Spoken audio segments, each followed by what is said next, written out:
읽은 본문으로 그 땅의 백성들이 나뉘었더라 라는 제목으로 하나님의 말씀을 나누겠습니다. 지난주부터 창세기를 여러분들과 함께 나누고 있습니다. 창세기는 하나님께서 말씀하신 것이 반드시 이루어진다는 것을 우리에게 보여줍니다. 하나님께서는 세상을 말씀으로 창조하셨습니다. 하나님이 말씀하신 것은 다 이루어집니다. 하나님께서 우리를 부르신 이유는 우리의 삶을 통해서 성경이 사실임을 증명하기 위함이에요. 하나님께서 여러분 가운데 주신 모든 말씀 이루어집니다. 지난주에 우리는 나누었습니다. 하나님께서 말씀하셨죠. 다 이루어졌어요. 에녹에게도 말씀하셨습니다. 너의 아들 무드셀라가 죽는 그때의 세상의 끝이 온다. 에녹은 그 뒤에 그 말씀이 이루어짐을 보았습니다. 그 뒤로 300년간 하나님과 동행했죠. 근데 동행함 가운데 동행만 한 것이 아니라 하나님의 구원을 이루기 위해서, 그 구원의 때까지 가기 위해서 자녀를 계속 낳았어요. 라멕을 낳고 또 노아까지 이르게 됩니다. 노아에 이르러서 홍수가 터지죠. 그때 노아를 통해서 이 세상에 이 다음 단계로 넘어갈 수 있는 굉장히 중요한 바톤을 이어받게 됩니다. 여러분, 그때 우리가 에녹이 무드셀라를 알았는데, 그럼 무드셀라를 혹시 묵상해 보신 적이 있으신가요? 무드셀라가 유명하잖아요. 왜 유명하죠? 오래 살아서, 가장 오래 살아서. 그래서 무드셀라처럼 오래 살고 싶다. 969세죠. 그런데 왜 가장 오래 살았을까요? 무드셀라가 오래 산 이유는요, 그가 죽으면 홍수가 올 것이기 때문에, 심판이 올 것이기 때문입니다. 그래서 무드셀라가 오래 산 것 안에 하나님의 본심을 숨겨두셨죠. 그래서 온 세상 사람들이 다시 구원받아서 하나님의 말씀을 듣고 하나님이 형상이 회복되어지고, 하나님은 에덴이 회복되기를 원하시거든요. 지으신 그대로 우리를 회복시키시기를 간절히 원하십니다. 그래서 무드셀라가 오래 산 거예요. 하나님이 인내하고 참는 것을 보여주시기 위해서. 우리의 삶 가운데 에덴이 회복되어집니다. 에덴에 3요소가 있다고 말씀드렸어요. 하나님이 말씀으로 창조하신 세상과 하나님이 만드신 나, 그리고 선악과입니다. 선악과라는 것은 하나님을 계속 생각나게 하는 장치인 것이죠. 우리는 하나님의 마음을 알아야 됩니다. 사람들이 죄를 짓고 빗나간 생각으로 살아갑니다. 빗나간 생각의 끝은요, 사망이에요. 근데 그 사망에서부터 하나님 우리를 구원하기를 원하셔요. 하나님은 이 땅 가운데 하나님의 형상이 사라지는 것을 결코 원하지 아니하십니다. 하나님은 여러분 성경 읽어보시면 알겠지만 늘 소망을 갖고 있어요. 구원하시기를 원하셔요. 그래서 하나님께서는 노아의 때에 이르기까지 하나님께서는 그 일들을 지속하십니다. 그리고 노아의 때에 이르러서 하나님 노아를 부르시죠. 노아에게 알게 하십니다. 노아는 하나님 안에서 은총을 보았다라고 되어 있어요. 그래서 그 뜻을 분별하고 방주를 짓습니다. 결국엔 노아는 그 가족과 함께 또 모든 동물들과 함께 구원받죠. 그럼 저와 여러분도 이 세상에서 예수 그리스도로 말미암아 구원받았습니다. 죄로 죽을 이 험악한 세상에서 우린 죄로부터 자유롭게 되었고, 저와 여러분은 예수 그리스도와 연합된 하나님의 백성이 되었습니다. 오늘도 우리는 자유하며 오늘도 함께 모여서 말씀이 이루어지기를 소망하면서 함께 예배드리고 있어요. 그런데 여러분, 참 신기하게도 우린 이 세상 속에서 또한 살아갑니다. 구원받은 백성으로 이 세상 살아가니까 어느덧 우리 마음이 얼마 지나지 않아서, 그 얼마라는 게 굉장히 빠릅니다. 하루도 채 되지 않아서 우리의 삶 가운데 구원받은 감격은 어느덧 사라지고, 이 세상 속에서 또 다른 문제 때문에, 우리가 해결해야 될 치열한 문제 때문에 또 근심하고 있는 우리 자신을 발견할 때가 참 많습니다. 노아도요, 구원받았어요. 받은 다음에 정말 하나님께서 방주를 준비하게 하셨다. 나의 가족을 구원해 주셨다. 얼마나 감격스럽겠습니까? 감사 기도 드렸죠. 근데 비가 계속 오지 않습니까? 근데 어느 날 문득 그 말씀을 묵상하는데, 저도 이제 하나님의 그 구원의 감격에 있었지만 또 인생의 문제 앞에 놓일 때에 반복되는 문제에 계속 놓이게 되면 지루해지기도 하고, 이게 언제 해결되려나 하는 생각이 온통 우리 육체를 감싸 안을 때가 있어요. 노아도 마찬가지였을 거예요. 이런 생각 해보지 않았을까? 과연 이 비는 언제 그칠까? 비는 그쳐도 이렇게 불어난 물이 언제 마를까? 그러니까 구원받은 상태임에도 불구하고 또 다른 고민 앞에 놓이는 노아의 모습을 봅니다. 우리의 삶도 그래요. 좋은 일이 있습니다. 하나님 분명히 여러분의 인생 속에서 역사하셨습니다. 그 역사하심 안에 여러분 기뻐하셨습니다. 그런데 참 신기하게도 또 다른 문제들이 오늘 우리 가운데 있습니다.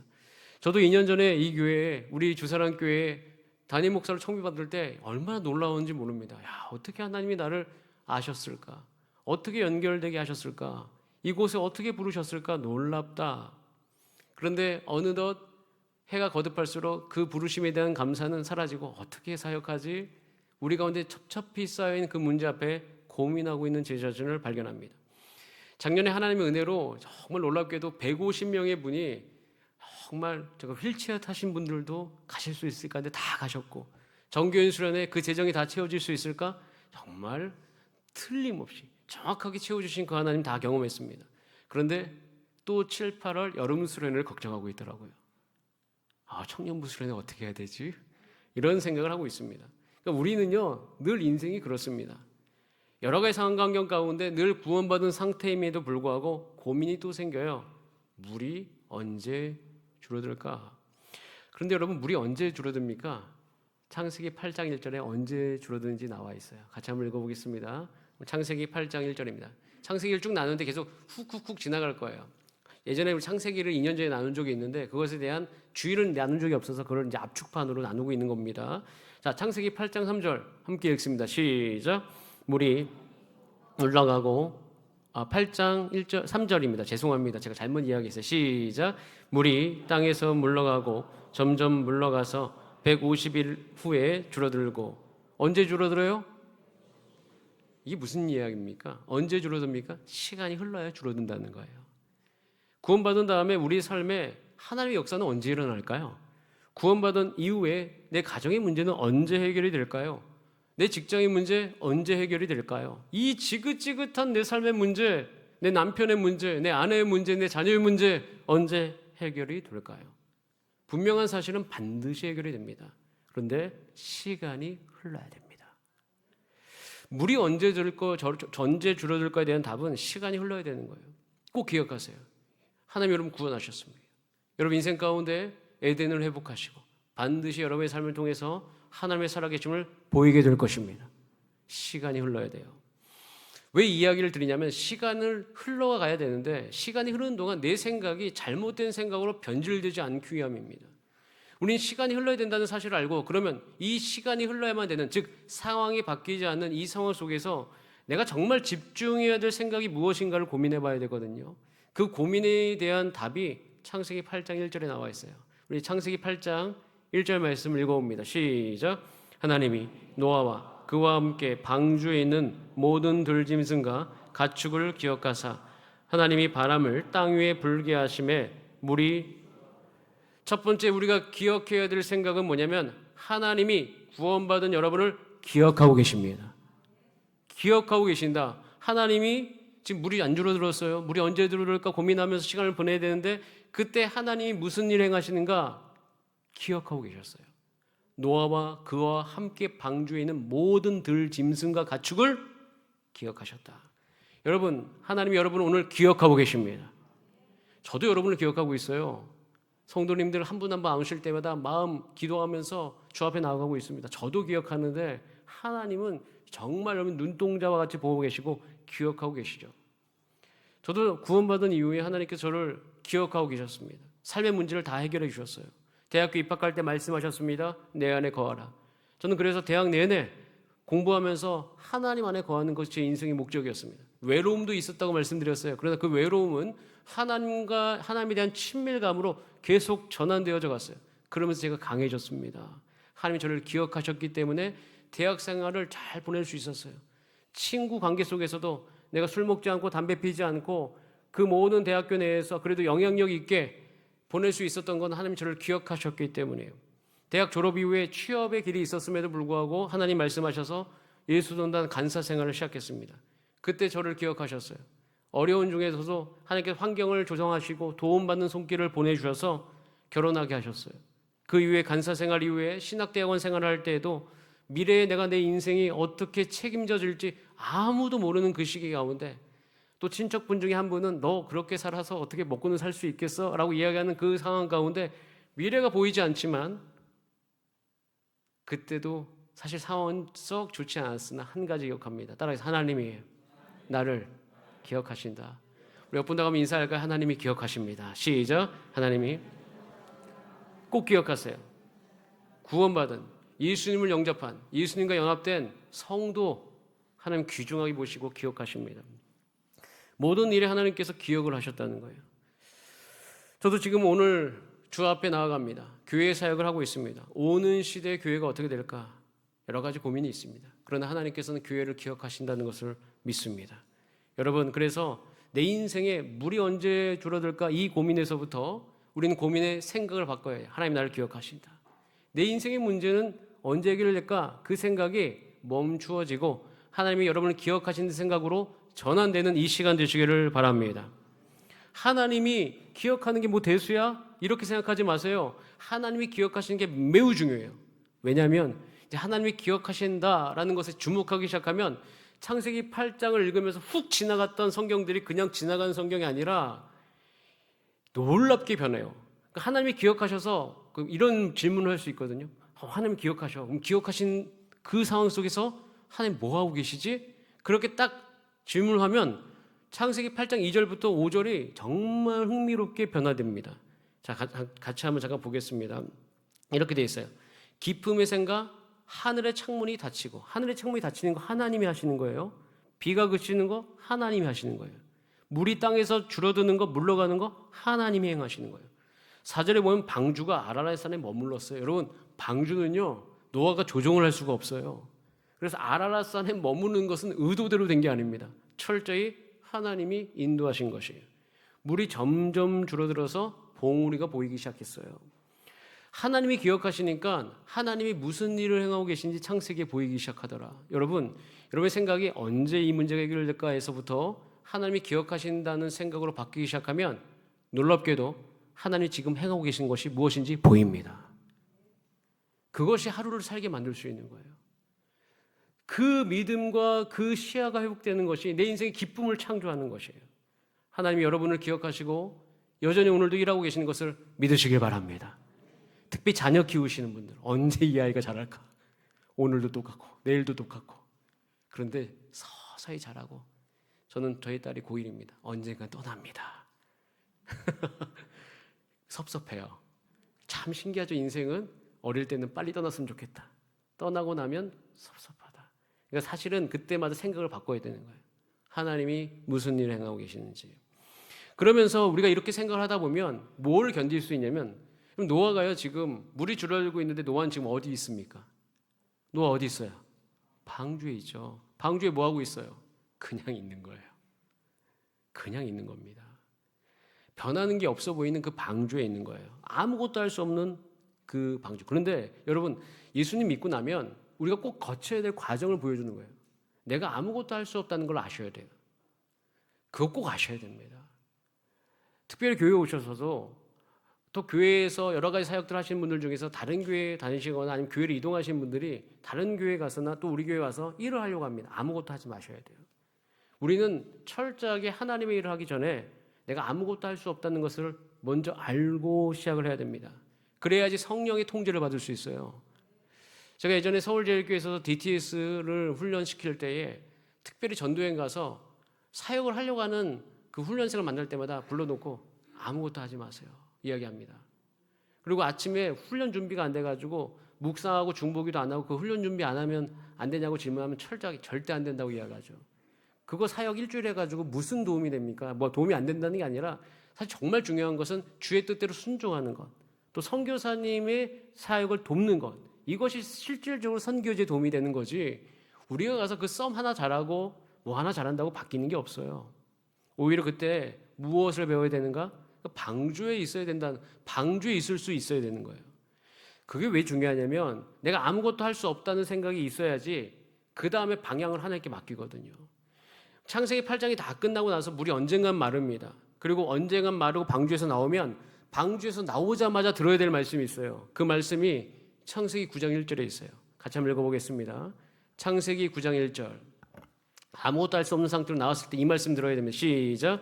하나님이 노아와 그 아들들에게 복을 주시며 그들에게 이르시되 생육하고 번성하여, 누구에게 했던 말씀이에요? 아담에게. 1장에서 지난주 본문이었잖아요. 그 말씀 그대로 하는 거예요. 우리가 기억해야 될 거 두 번째가 뭐냐면 새로운 기회로 나아가셔야 됩니다. 우리는 딱 방주에서 나와서 구원받았으면 우리가 하고 싶은 거 하려고 합니다. 우리가 하고 싶은 거 하는 게 아니에요. 하나님이 원래 계획하신 걸 해야 되는 거예요. 그렇기 때문에 새로운 기회를 주신다는 것은 하나님이 우리 가운데 에덴을 회복시켜 주시는 거예요. 그럼 교회에 나오게 하신 것은 여러분의 삶을 통해서 하나님께서 말씀하시고 그 말씀하신 것이 이루어지고 그 말씀을 이루어지는 이야기가 여러분 인생 가운데 드러내기 위한 거예요. 성경이 그렇게 쓰여졌잖아요. 마찬가지로 이 시대에는 하나님의 이야기가 여러분 인생을 통해서 이 땅 가운데 회복이 되기를 간절히 소원합니다. 그렇기 때문에 우리는 다시금 내가 예수 믿고 구원받았구나, 복음을 들었구나 라는 것을 어떻게 다시 재해석해야 되냐면 이제는 나에게 새로운 기회를 주신 거구나. 내 뜻대로 사는 것이 아니라 하나님의 뜻대로 한번 살아볼 수 있는 인생을 허락해 주신 것이구나. 그리고 그것이 그렇게 살아간다고 내 인생이 어그러지는 것이 아니라 오히려 분명히 아는 것은 행복은 내 생각이 죽고 하나님의 생각대로 내 육체가 훈련되면 그때 행복해지더라고요. 그때 여유가 생겨요. 그때 쉴 수 있더라고요. 내가 탐욕에 흔들리지 않아요. 기쁨이 재창조됩니다. 이런 새로운 기회를 하나님께서 주셔요. 주실 때 받아 누리시는 여러분 되시기를 간절히 소원합니다. 에덴을 회복하는 기회를 우리가 부여받았습니다. 놓치면 안 됩니다. 하나님이 지금부터 제가 6월달 내내 여러분과 함께 기도해야 된다고 말씀드렸습니다. 기도해야 될 때예요. 하나님이 내년 5월에 새로운 것을 우리 가운데 계획하고 계십니다.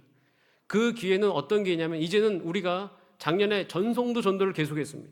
전송도 전도를 하면서 이 교회에 우리 교회에 생명력이 있음을 홍보하기 시작했습니다. 예수님에 대한 직접적인 전도는 아니었어요. 그러나 하나님께서는 내년쯤에 이제는 예수 그리스도를 증거하는 교회로 우리를 바꿔주실 거예요.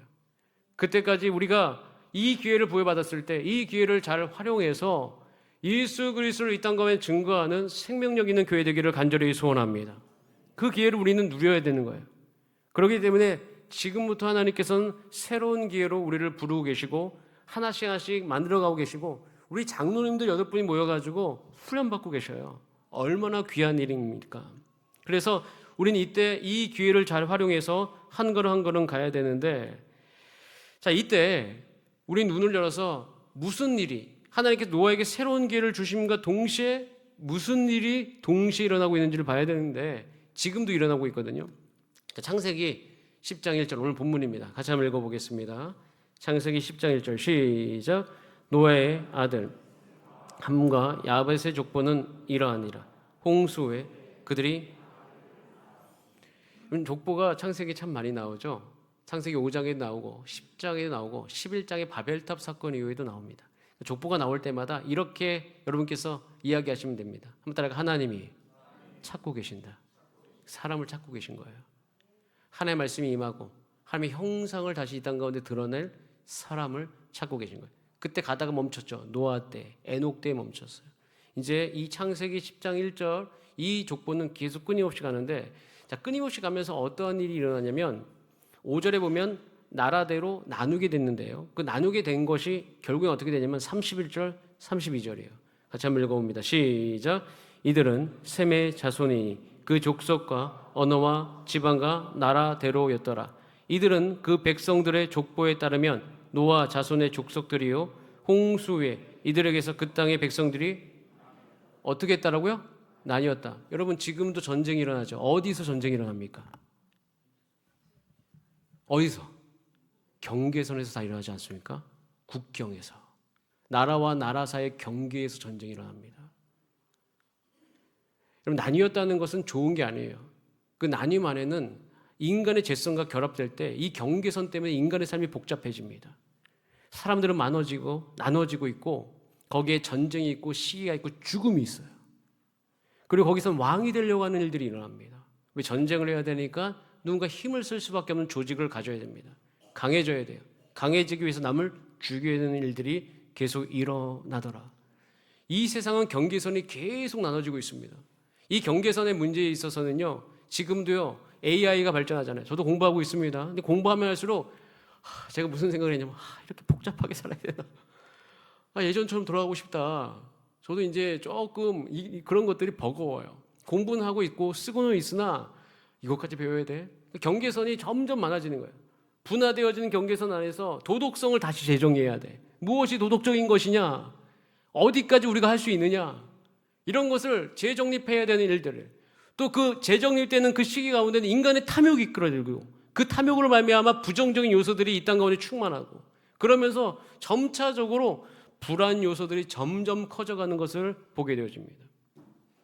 그럼 인간의 욕구는요 굉장히 복잡하고 이해관계가 얽혀 있고요, 그리고 인간의 관계 속에서는 굉장히 지저분함이 있습니다. 제가 이 고민 때문에 고민하고 있을 때 신학교에서 한 책을 읽게 되죠. 도덕적 인간, 비도덕적 사회. 라이놀드 니버 분이 쓰신 책입니다. 1932년도에 발간되었죠. 그 책을 읽으면서 참 많은 성찰을 얻게 됐어요. 냉철, 그러니까 그 모든 관찰을 얻게 되었는데, 그분이 그때 당시에 1932년도면 과학으로 말미암아 모든 것이 가능하다고 이야기하는 그런 시대였습니다. 낙관주의가 팽배했죠. 그때 안 된다고 이야기한 사람이에요. 왜냐하면 니버는 인간의 본성에 주목하기 시작합니다. 인간의 본성은 굉장히 죄성이 강하다. 제가 예전에 이런 생각한 적이 있습니다. 어머니 얘기 들으면 어머니 얘기가 맞는 것 같고, 아버지 얘기 들으면 아버지 얘기가 맞는 것 같은데 왜 두 분은 싸우지? 한 분 집사님 얘기 들으면 그분의 말이 맞는 것 같고, 또 장로님 얘기 들으면 그분의 말이 맞는데 왜 그 두 분은 관계가 어렵지? 정말 착한 사람들이 모여있는 이 세상은 왜 이렇게 악할까? 왜 인간은 혼자 있으면 착한 듯 하나 조직으로 뭉치면 사람을 죽이려고 하지? 여러분, 이런 일들이 지금도 일어나고 있고요, 앞으로도 반드시 일어날 거예요. 그 안에서 사람은 죄성이 있기 때문에 어떤 이 세상은요 모든 인간을 충분히 만족시킬 만한 재화가 없습니다. 물질이 없어요. 그렇기 때문에 사람은 조직화되면 될수록 굉장히 그 죄성과 그 죄성이 합리적인 걸로 바뀝니다. 합당하게 바뀌어요. 이 조직을 유지하기 위해서는 이 죄를 허용해도 괜찮다라고 여기는 그 생각이 그 조직 안에 팽배하게 됩니다. 그럼 그 조직은 무서워지는 거예요. 그렇기 때문에 나라는 전쟁을 할 수 있는 거고요, 전쟁 속에서 사람을 죽여도 괜찮은 겁니다. 여러분, 지금 이런 일들이 이 창세기 안에 일어나는 거예요. 그리고 그 안에 끝이 뭡니까? 바벨탑을 세운 거죠. 그때 당시에 최고의 기술인 벽돌 기술이 만들어졌습니다. 그 벽돌 기술로 뭐 하려고 하죠? 하나님을 대적하려고 합니다. 여러분, 인간은 참 신기하게도 힘이 생기면 하나님을 떠납니다. 창조주가 되고 싶은가 봐요. 그러니까 우리 안에는 힘이 없어서 문제지, 내가 힘만 있으면 떠나고 싶다라는 그런 생각을 어려서부터 합니다. 부모 밑에서 내가 돈만 있으면 떠나리라, 내가 능력이 없어서 부모 밑에 있지, 힘만 있으면 빨리 떠나고 싶다, 이 생각이 하나님을 향해서도 있어요. 힘 있으면, 하나님께 이 도움 받으면, 내가 능력이 있으면 하나님 안 섬겨도 살아보면 참 어떨까, 이런 생각을 할 때가 있다란 말이에요. 그런 생각이 우리 안에 본능적으로 있습니다. 그렇기 때문에 힘을 계속 가지려고 하고, 그 힘을 가지려고 하는 그 시기 가운데 더욱 복잡해지고 더욱 나뉘어지고 있고, 우리 안에 도덕성은 점차적으로 무너져가는 거예요. 윤리가 무너져가는 것이죠. 이때 이런 상황 속에서 하나님은 사람을 찾고 있는 거예요. 어떤 사람을 찾느냐? 따라하겠습니다. 초월적인 능력을 회복하는 삶. 그럼 부부관계가 과학적으로 해결이 되나요? 제가 공부를 하면 할수록 부부관계가 해결된다고 생각하지 않습니다. 부부관계는요, 인내해야 되고요, 절제해야 되고요, 내 생각을 내려놔야 됩니다. 내가 죽어야지 부부관계는 해결되는 거예요. 자녀와의 문제 해결이 어떻게 됩니까? 자녀에 대한 기대를 하나님께 맡길 때 해결이 됩니다. 그 문제를 파고들면 파고들수록 자녀가 억울해질 때가 너무 많아요. 그러면서 제가 궁극으로 알게 됐어요. 내 인생의 문제는 과학적인 힘, 저도 물리학을 굉장히 좋아했던 사람이고 수학을 좋아했던 사람이고 그쪽으로 전공을 했고 그쪽으로 나가려던 사람이었어요. 근데 그것을 알면 알수록 내 인생의 문제가 해결되는 게 아니라 문제는 더 복잡해져요. 근데 살면서 오는 많은 내 인생을 행복하게 하는 문제는 제 능력으로 해결된 게 아니라 하나님을 믿는 믿음 가운데 제 인생에 하나님의 능력, 신적인 영역, 초월적인 힘이 공급된 것이에요. 하나님은 이렇게 인간들이 나뉘어지는 한계적인 상황 가운데 하나님은 원래 에덴을 창조하신 그 목적대로 우리를 초월적인 삶으로 부르고 계시는 거예요. 이게 창세기의 전환이에요. 따라서 믿음으로 살아가는 삶. 그러니까 내 생각을 믿는 삶 말고요. 우리가 가끔씩 우리가 착각할 때가 있어요. 믿음대로 하라면서 자기 생각을 믿는 사람들이 있어요. 여러분 생각 말고요. 하나님의 생각을 믿는 거예요. 말씀을 믿는 삶인 거죠. 그래서 이 삶으로 우리를 초대하고 계시는 거예요. 이런 한계 속에서 하나님의 광대하심이 시작되는데 제가 이제 이것을 실질적으로 깨달게 해주신 한 분이 계십니다. 제가 대학 다닐 때 그래도 그때 좀 참 행운이었던 것이 정근모 박사님이 계신데 그분이 이제 거의 모든 교수 생활의 끝 무렵에 저희 학교에 오셔서 강의를 하셨었는데 그 강의를 들을 수 있었다는 축복이 있었어요. 1학년 때 들었는데 정근모 박사님은 카이스트를 세우신 분이시죠. 그래서 나는 위대한 과학자이기보다는 신실한 크리스천이고 싶다라는 책을 쓰신 분입니다. 그 아들의 신부정증 가운데 하나님을 만난 분이죠. 근데 그분은 천재였어요. 과학자였습니다. 1954년대 경기고등학교에 수석 입학한 다음에 1년 만에 고등학교 과정을 마치고 1955년도 서울대학교 물리학과에 전국 차석으로 입학하십니다. 그리고 23살에 미국 미시간 주립대학교에서 응용물리학으로 박사학위를 따요. 최연소 박사 기록이죠. 그렇게 하다가 이제 뉴욕 공대 전기물리학과 부교수로 재직하던 중에 한국에 오게 되고 1972년 32세에 카이스트를 설립합니다. 근데 그런 그분이 그 수업 받는데 과학에 대한 수업이었는데 놀랍게도 이런 이야기를 하십니다. 내가 과학을 평생 공부했지만 과학은 인생의 문제에 답을 주지 않는다. 과학이 발전할수록 더욱더 혼잡스러워진다. 지금 원자를 쪼갰는데 원자까지 쪼개서 양자를 쪼개고 있다. 그래서 결국 인간의 삶의 문제는 과학적으로 해결이 되지 않는다. 인생의 문제가 해결될 수 있는 한 가지 방법이 있는데 그는 성경이다. 그러면서 이렇게 이야기하시더라고요. 성경을 증명하는데 인생을 허비하지 말고 바로 믿고 성경을 누려라 라고 이야기하더라고요. 인생은 짧다라고 이야기하시더라고요. 제가 그때 알았어요. 인생이 짧구나. 여러분 인생은요 성경을 증명하는데 허비할 그럴 시간이 없습니다. 성경을 믿고 누려야 되는 거예요. 나의 짧은 인생을 성경을 증명하는데 허비하지 말고 성경을 믿고 누려야 되겠구나. 그 초월적인 힘을 내가 입으면서 살아야 되겠구나. 사로잡혀서 살아야 되겠구나. 이렇게 생각을 했어요. 그로부터 27년이 흘러갑니다. 저는 성경을 누리고 있습니다. 근데 성경을 누리니까 제가 성경을 증명하려고 하지 않았는데 따라하겠습니다. 나의 삶이 성경을 증명한다. 여러분의 삶이 성경을 증명하게 될 것이에요. 여러분, 우리는 구름같이 허다한 증인들이 있습니다. 앞에 증인들 다 계셔 있네요. 여러분, 이 세상은요, 지금도 이렇게 하나님의 사람들이 나타나기를 사모하고 있습니다. 하나님이 그런 사람 찾고 있는 거예요. 그래서 하나님께서 창세기 11장에 바벨탑 사건 이후에 족보를 쭉 기록하시는 거예요. 기록하다가 어느 순간 족보가 멈춥니다. 자, 이때인데요. 자, 창세기 11장 27절부터 30절까지 말씀을 읽어봅니다. 시작. 데라의 족보는 이러하니라. 데라는 아브람과 나홀과 하란을 낳고 하란은 롯을 낳았으며 하란은 그 아비 데라보다 먼저 고향 갈대아인의 우르에서 죽었더라. 아브람과 나홀이 장가들었으니 아브람의 아내의 이름은 사레며 나홀의 아내의 이름은 밀가니 하란의 딸이요 하란은 밀가의 아버지이며 또 이스가의 아버지더라. 사레는 임신하지 못하므로 족보가 쭉 나오다가 사라의 임신 못하는 소식이 들립니다. 이 부르심에서 아브람이 창세기 12장에 소명이 생기는 거예요. 저는요 여기 계신 분들을 우연히 이 자리에 앉아 계신다고 믿지 않습니다. 하나님께서 지금도 나뉘어지는 시기, 그리고 벽돌 기술 하나로 바벨탑 쌓겠다고 이야기했던 그 시기와 똑같이 지금도 신기술이 나올 때마다 자기들이 창조주가 된 듯이 이야기하는 이 시대 가운데, 이 복잡한 시기 가운데 여전히 하나님의 초월적인 힘이 얼마나 우리 가운데 필요한지, 우리가 얼마나 한계를 지니고 있는지, 이것을 나타낼 자들을 부르고 계십니다. 따라하겠습니다. 믿음으로 사는 삶. 믿음으로 사는 삶을 위해서 여러분을 부르신 것이에요. 그리고 믿음으로 사는 삶 가운데 하나님께서 초월적인 능력으로 보여주십니다. 하나님이 역사하셔요.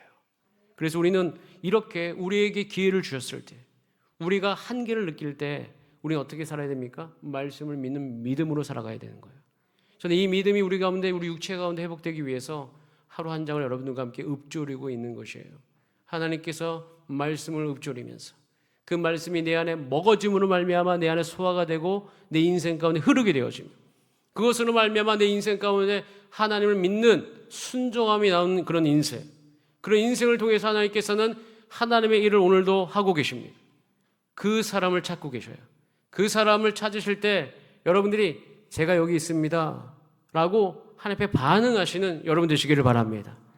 자녀를 키우는 부모라면 주님 믿음으로 자녀를 키우겠습니다. 사업하는 분들이 있다면 내가 믿음으로 사업을 행하겠습니다. 주님 내 앞으로 남아있는 내 인생, 특별히 청년들은 정말 기회가 많은 거예요. 새로운 기회를 주실 때 믿음으로 여러분의 인생의 문제를 해결하시길 바랍니다.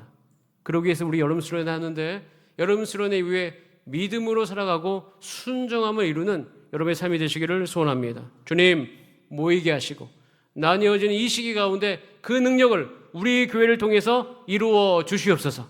함께 찬양하고 기도하시겠습니다. 그래서 우리가 이 시간 믿음으로 선포합니다. 이곳은 하나님의 나라입니다.